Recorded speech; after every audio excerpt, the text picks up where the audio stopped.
Budgets are crazy. The focus on social. I mean, TikTok didn't exist when I started. I guess a special edition of the Business Social Podcast from Cannes, France. It's one of my biggest interviews in the history of my career. So Theresa LeBlanc, I'm honored. Vice President, Client Services, STN Digital. I wanted to start our Cannes trip together because I've never actually, we've had a lot of talks behind the scenes, but never have talked in a, I guess, professional environment. So I guess walk me through real quick in the audience, just your career so far, like the 30-second, version of who you are, where you came from. Yes, I feel like I was at the age of 13 when I decided I wanted to be a marketer, which is a little crazy. My dad was in marketing. I grew up looking at like advertisements at the restaurant table, and I was like, there's something interesting about this. He'd be like, here's 2 advertisements. Which one's better? Why? And I was 13. So I knew right away I was going into marketing.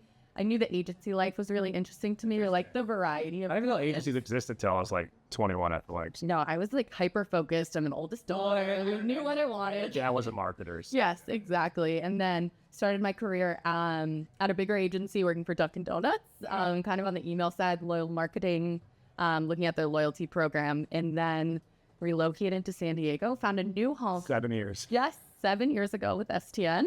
I was always, I think, kind of obsessed with sports and entertainment. I feel like culturally, like it just was ingrained in my life. So it's like, how can I merge what I like to do with my career? 40 hours a week. So found it all. So I was thinking on the walk over here, I'm like, what do I want to ask Theresa? What would be valuable for the audience, especially marketers, especially people that work in social? We are the social first marketing agency. So I'm curious because you're on so many calls across our clients. Yeah.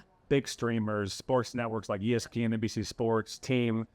What has changed in the 7 years? Like when you first started working at STN, what were the common themes you would hear on calls? And then fast forward to today, how different has that been? Yeah. I think when I first started, it did feel like, maybe we were 2 different entities when I started. Yeah. We were, the agency that these big brands worked with. There was a lot of focus on static graphics at the time. We were doing these hero graphics for these sports brands. And then there was this major shift, probably with COVID a little bit, of like bringing our teams together where we're an extension of their team. Yeah. And I think now, And budgets have just increased. Budgets are crazy. The focus on social. TikTok didn't exist when I started. I feel like I remember that moment and us having conversations where it's like, this is going to be a thing. We need to focus. You need to jump on now.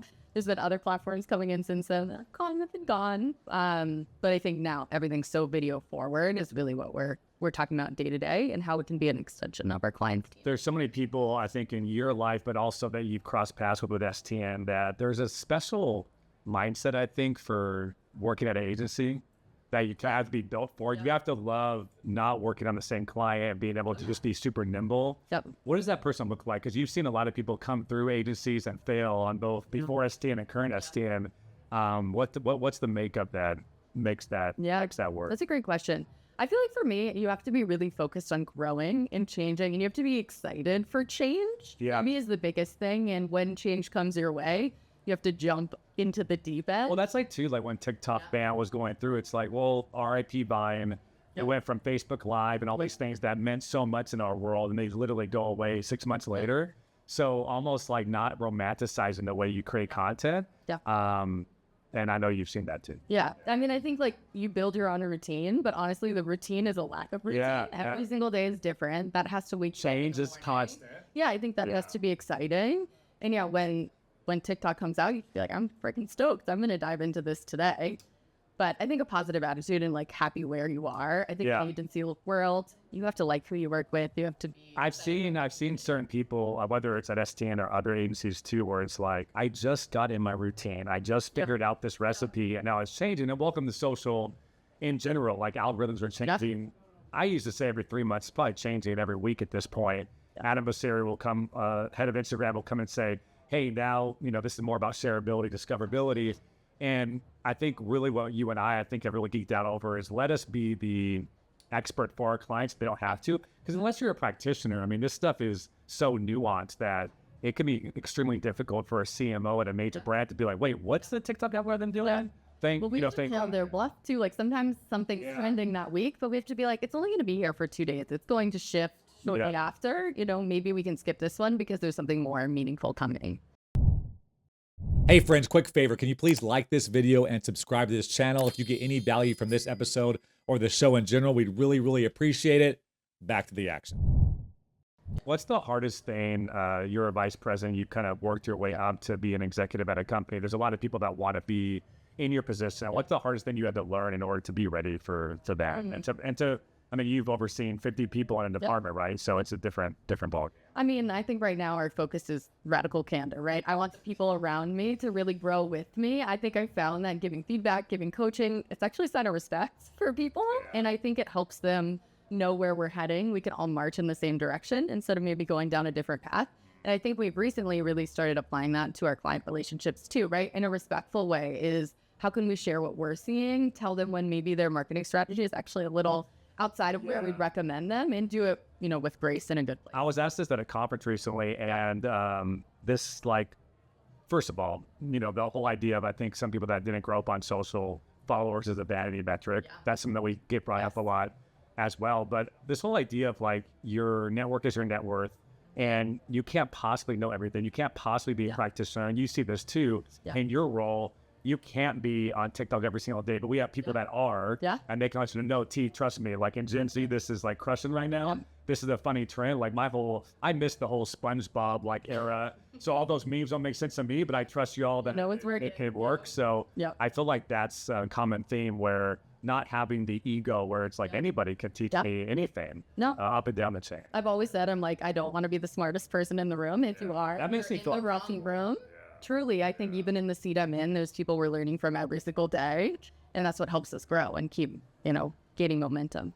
All right. What's the theme of the next 12 months you think in marketing and social? Ooh, the theme. Where you see everything going? I mean, you already said this. I think shareability. I think shareability and community. I think community is coming up to me in our everyday life. I think people are hungry for that connection. And I think they can use social as an extension of real life to be able to activate that.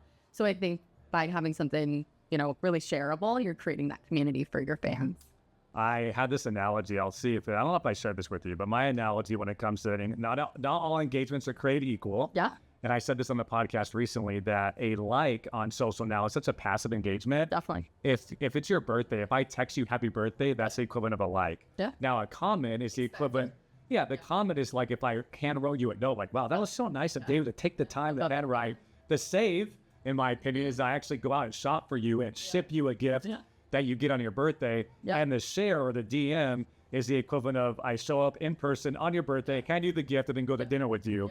And I think we look at total engagements a lot in social, but the idea that, and again, TikTok and Instagram, the algorithm is saying this, the share and the save is pushing the content to the For You page more than any other engagement. And I completely agree. I think that's a perfect analogy. I think too, that's how that mimics our behavior as well, which kind of tells us that we're heading in the right track. Discoverability over followers. Well, thanks so much for being my first interview here in Cannes as we look at this amazing view, and I appreciate your time. No, appreciate you. Thank you.